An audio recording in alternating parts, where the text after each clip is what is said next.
우리 인사하겠습니다. 감사합니다. 사랑합니다. 축복합니다. 감사합니다. 사랑합니다. 축복합니다. 지난 20일이 세계 난민의 날이었었습니다. 전 세계 난민이 1억 명이 넘어섰다고 합니다. 80억 인구 중에 1억이 난민 생활을 지금 하고 있습니다. 지지난주부터 미얀마의 로히양족 난민에 대한 기사가 계속해서 실리고 있습니다. 미얀마 군부가 쿠데타를 일으키면서 정권을 장악해서 내전이 발생을 했습니다. 그 과정에서 군부가 최소 7천 명에 이르는 로히양족을 학살하고 강간하는 사건이 발생을 했습니다. 그래서 이 로히양족을 비롯한 많은 미얀마 국민들이 피난길에 올랐고 방글라데시 국경에 난민촌이 형성이 돼서 그곳에 한 100만 명에 이르는 난민들이 거주를 하고 있는 중입니다. 그런데 시간이 지나가면서 자유를 찾아서 탈출을 했는데 그 난민촌이 지옥으로 변해가고 있다는 소식입니다. 열악한 주거 환경, 수도, 화장실 이런 전혀 갖춰져 있지 않는 그런 주거 환경, 그리고 먹을 것이 없어서 생활고 또 그 안에서 인신매매까지 이루어져서 난민들이 고국으로 다시 돌아가기를, 지금 전쟁, 내전이 계속 발생하고 있는 그 고국으로 차라리 돌아가기를 원하고 있다는 것입니다. 이곳이 지옥이다. 우리가 사는 이 난민이 지금 지옥이다. 우리를 미얀마 고향으로 돌려보내달라고 외치고 있습니다.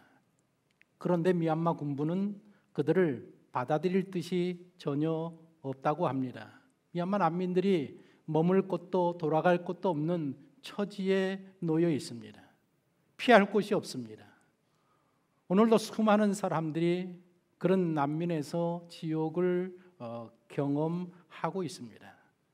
지난주 설교를 기억하시는지 모르겠습니다. 당신에게 선하신 하나님이라는 제목으로 말씀을 드렸습니다. 우리가 믿는 하나님은 선하신 하나님이라고 했습니다. 하나님이 선하신 것을 우리가 어떻게 알 수 있느냐? 성경에 이렇게 기록되어 있기 때문입니다. 여호와는 선하시며 환난 날에 산성이시라. 그런 자기에게 피하는 자들을 아시느니라. 우리 하나님은 환난 가운데에 하나님께 피하는 자들을 아시는 하나님이라고 했고, 아실 뿐만 아니라 하나님께 피해오는 모든 사람들에게 산성이 되시고 피난처가 되어주시는 분이시기 때문에 우리가 믿는 하나님은 선하신 하나님이신 것입니다. 그런 우리에게 선하신 하나님께서 요구하고 계시는 것이 무엇인가? 한 가지가 있는데 바로 절기를 지키라는 것입니다. 절기란 예배 생활을 뜻하고 여호와를 경외하는 삶을 의미한다라고 말씀을 드렸습니다. 그래서 지난주에 설교의 결론은 한 주 동안 여호와를 경외하는 삶을 통해서 우리에게 선하신 하나님을 실제로 경험하는 생활을 합시다라는 결론이었었습니다. 어떻게 지난 한 주 동안 당신에게 선하신 하나님을 경험하셨는지 모르겠습니다. 지난주 본문은 요시야 시대를 배경으로 하는 이야기입니다. 오늘은 그의 아들 여호야김 시대를 배경으로 한 이야기입니다. 본문 1절을 다시 한번 보면 유다왕 요시야의 아들 여호야김이 다스리기 시작한 때에 여호와께로부터 이 말씀이 임하여 이르시되, 여호야김은 훌륭한 아버지 요시야 왕을 둔 그런 아들이었었습니다. 세 아들이 있었는데 그 중에 맏아들이었고, 그러나 사람들에게 별로 인정받지 못하는 그런 인물이었었습니다. 그런 그가 왕위에 올랐을 때에 우리에게 선하신 하나님께서 선지자 예레미야에게 말씀을 하십니다. 예레미야가 뭐라고 말씀하는가 하면, 예레미야, 너 지금 예루살렘 성전뜰로 올라가라. 그곳에 가면 내게 예배하는 자들이 있는데 그 예배하는 자들에게 내 말을 전해라.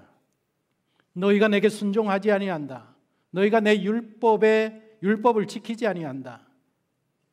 내가 너희에게 보낸 나의 선지자들의 말도 듣지 않는다. 그러니 이제 내가 너희가 드리는 그 예루살렘 성전과 너희가 사는 예루살렘 성을 멸하리라.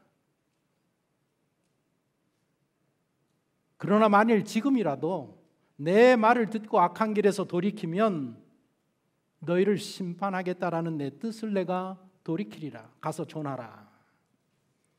이때가 이스라엘, 정확하게는 남유다가 바벨론에 의해서 멸망하기 한 20년 전입니다.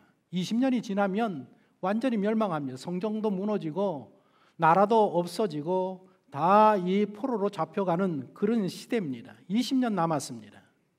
이미 심판이 선고된 때입니다. 그러나 하나님은 선하신 하나님이라고 하지 않았습니까?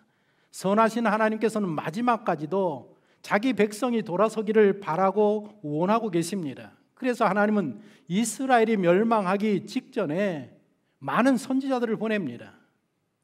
나훔, 스바냐, 하박국, 예레미야, 다니엘, 에스겔에 이르기까지 정말 많은 이 선지자들을 요 20년 남겨두고 계속해서 보내서 그들을 포기하지 아니하고 저들이 악한 길에서 돌아서서 그 재앙을 면하기를 하나님은 원하고 계셨다라는 것입니다. 오늘 말씀과 지난주 말씀이 이어지는 부분이 있습니다. 선하신 하나님께서 절기를 지키라, 예배를 드리라, 여호와를 경외하는 삶을 살라고 요구하셨습니다. 하나님의 바람대로 요구대로 이스라엘 백성들이 성전을 찾아 올라와서 예배를 드리고 있습니다. 그런데 그들에게 선지자 예레미야를 통해서 경고의 메시지를 전하고 있습니다. 너희가 내게 순종하지 아니한다. 너희가 내 율법을 지키지 아니한다. 내가 너희에게 보낸 선지자들의 말에도 귀를 기울이지 아니한다. 하나님은 원근 각처에서 예배드리기 위해 성전까지 찾아온 사람들의 예배를 인정하지 아니하고 계십니다. 이스라엘 백성들의 예배당은 한 곳밖에 없었습니다. 예루살렘 성전입니다. 예루살렘 성전까지 이스라엘 백성들이 예배드리기 위해서 오려고 하면 멀리서는 사흘길을 걸어서 와야 합니다. 사흘길을 걸어와서 예배를 드려야 되는 그런 곳이고 그런 사람들이 있습니다. 그런 먼 길을 마다하지 아니하고 찾아와서 예배를 드리고 있는데 하나님께서 그 예배를 인정하지 않고 계시다라는 것입니다. 우리는 바쁘고 피곤한 한 주 생활을 하고 있습니다. 그리고 주일 아침 성전에 나와 예배 드리면 하나님이 우리의 예배를 기뻐 받으실 것으로 의심하지 않습니다. 스스로를 우리는 대견해하면서 주일 아침에 와서 이렇게 예배를 드리면 그래도 나는 온전한 그리스도인이 아닌가라는 생각을 합니다. 이 정도 믿음 생활하면 구원받은 성도로서 합격이라는 생각을 합니다. 예배를 드리고 나면 이번 한 주도 하나님께서 우리에게 예배를 받으시고 복 주실 것이라고 생각하고 기대합니다.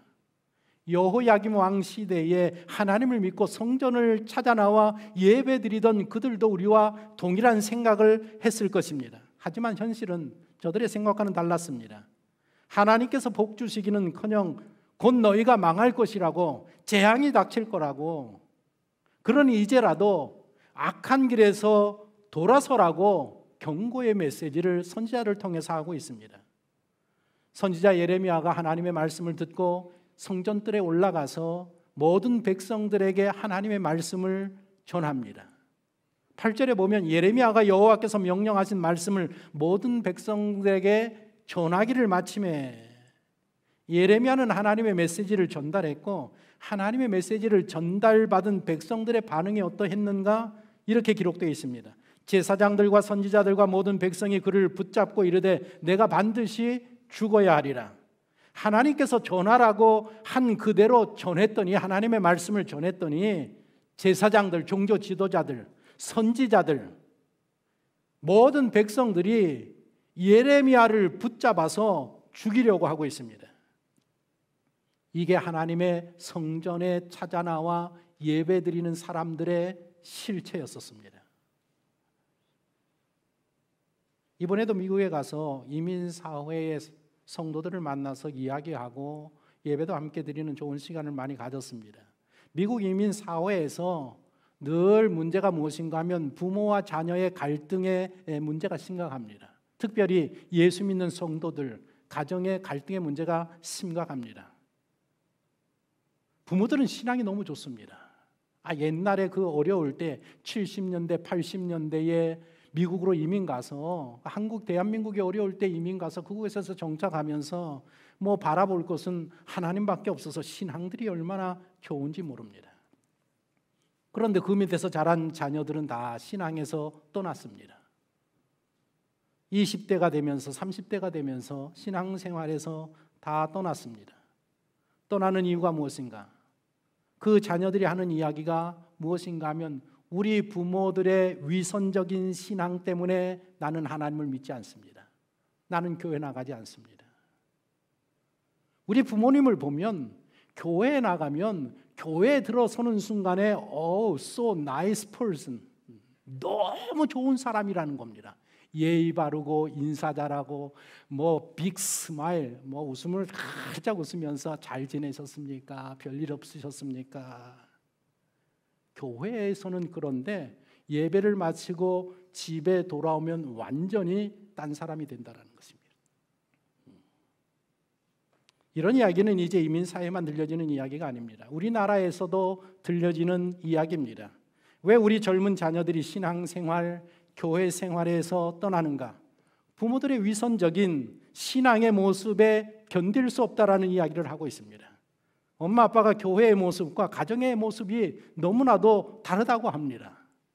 저럴 바에는 나는 신앙생활하지 않겠다. 나는 하나님 믿지 않겠다. 나는 교회 가지 아니하겠다. 그래서 신앙세계를 어릴 때는 어쩔 수 없이 부모를 쫓아서 다녔지만 머리가 크고 이제 20대 30대가 되면 다 교회에서 떠나고 있습니다.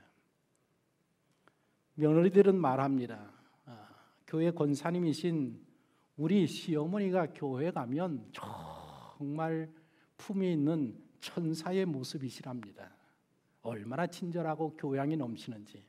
집에만 돌아오면 우리 시어머니가 악마로 변한답니다. 그래서 절대로 시어머니와 같은 교회는 절대로 안 나간다.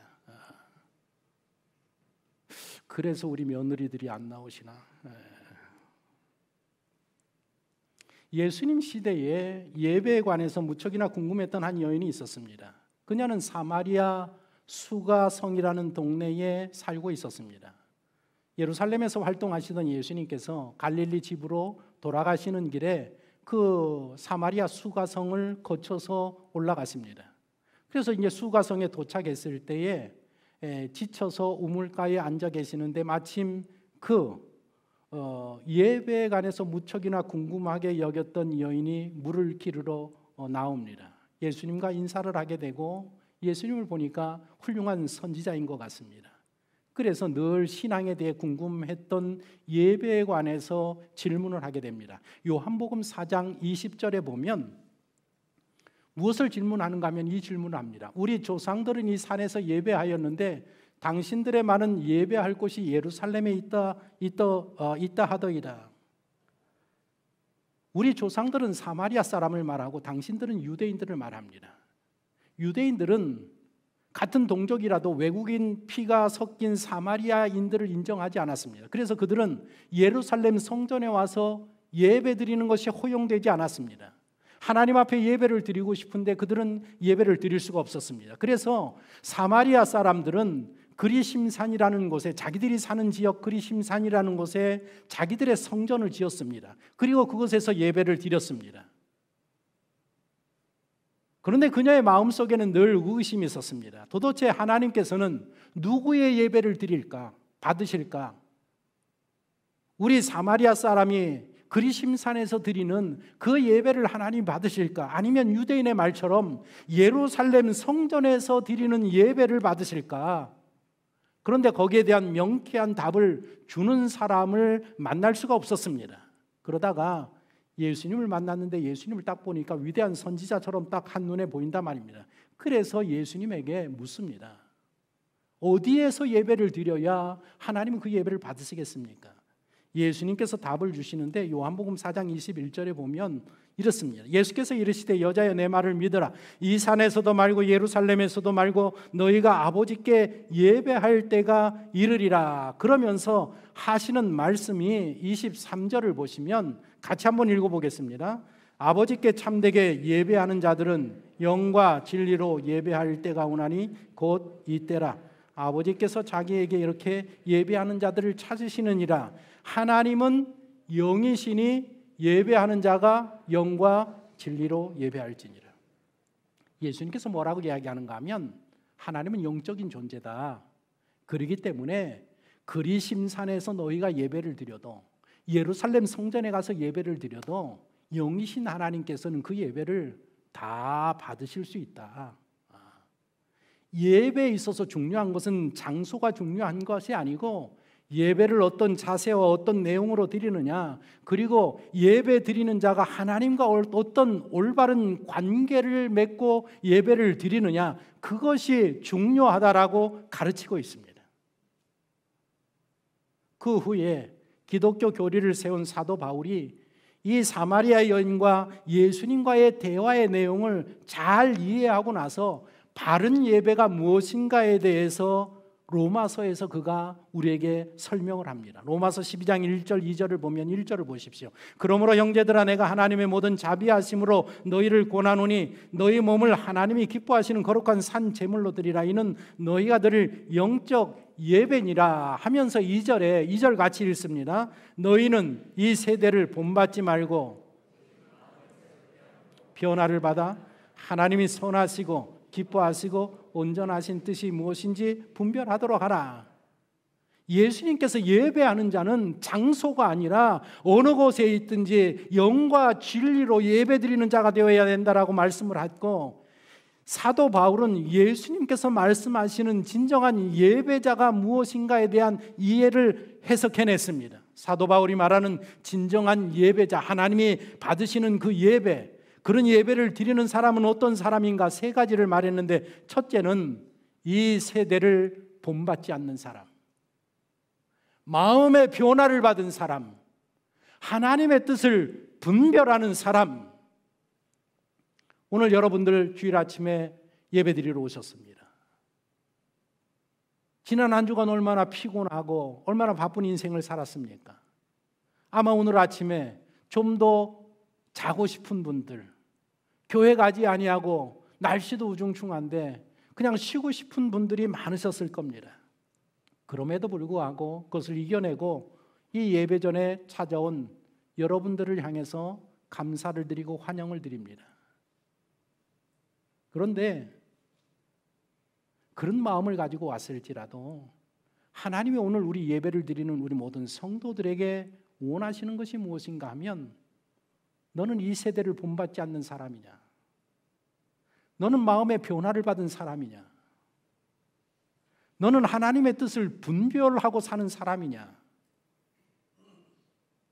이것을 우리에게 원하고 그런 상태에서 하나님 전에 나와 예배를 드려야 한다는 것입니다. 이 말씀을 하고 난 후에 로마서 12장 후반부에 보면 이런 사람들이 나와서 드리는 이 예배자에게서 나타나는 열매들을 언급했는데, 정말 살아있는 예배, 하나님이 기뻐하시는 예배자에게서는 어떤 삶의 모습이 나타나느냐, 7가지로 정리를 했습니다. 서로 사랑하라. 두 번째로는 부지런히 하나님을 섬기라. 세 번째로는 여러분들의 인생을 하나님은 엔조이 하기를 원합니다. 즐겁게 사셨습니까? 아니죠. 여러분들이 이렇게 다 죽어가는 모습으로 온 거 보면 즐겁게 살지 못했습니다. 네 번째로는 어려움이 닥치면 기도에 힘써라. 다섯 번째, 어려운 사람을 만나면 대접하는 그런 삶을 살아라. 여섯 번째, 모든 사람과 더불어 화목한 삶을 살아라. 그리고 일곱 번째, 선한 일을 도모하라. 바로 이것이 하나님 앞에 예배를 드리는 사람들의 삶에서 나타나야 되는 모습이라 말입니다. 하나님께서 예배드리는 사람들에게 원하시는 것이 바로 이것입니다. 이것이 여호와 하나님을 경외하며 예배하는 사람들에게서 나타나는 참 모습인 것입니다. 올해 4월 달에 사회적 거리두기 전면 해제가 되었습니다. 그때 전문기관에서 설문조사를 했습니다.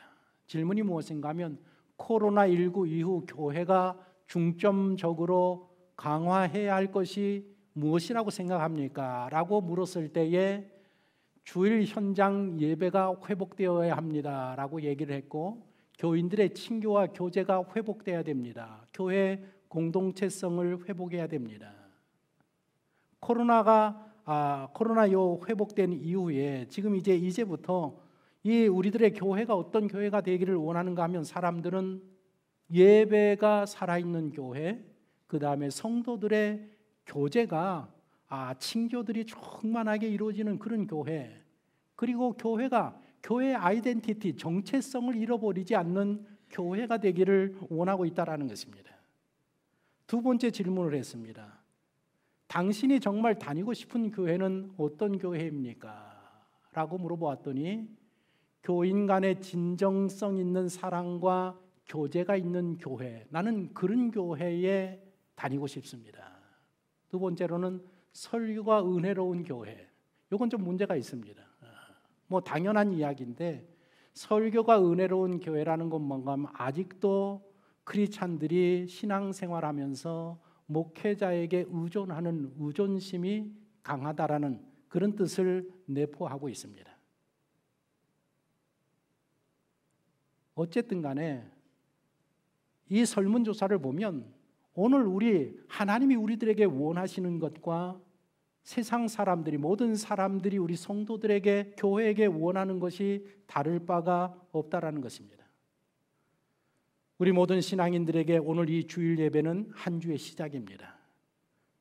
이 주일 예배를 통해서 하나님은 우리에게 세 가지를 던지는데, 이 예배를 통해서 너희들은 이 세대를 본받지 않기를 다시 한번 다짐해야 된다. 두 번째로는 마음의 변화를 받아야 된다. 세 번째로는 하나님의 뜻이 무엇인가를 분별하는 예배가 되어야 된다. 이 예배를 통해서 우리가 세 가지를 다짐해야 되는데, 나는 이제 이 한 주간 동안 세상을 본받지 않기로 내가 결심하고 살겠다. 내가 새 마음을 갖겠다. 그리스도의 마음을 갖겠다. 그리고 내가 무슨 일이든지 하나님의 뜻이 무엇인지 분별하는 사람이 되어야 되겠다. 그런 결심을 가지고 돌아가고 한 주를 시작하셔야 됩니다. 한 주를 세상에 나가서 생활할 때에 그런 마음 자세를 가지고, 결심을 가지고 한 주를 생활할 때 특별히 우리에게 어떤 열매들이, 어떤 모습들이 나타나야 되느냐?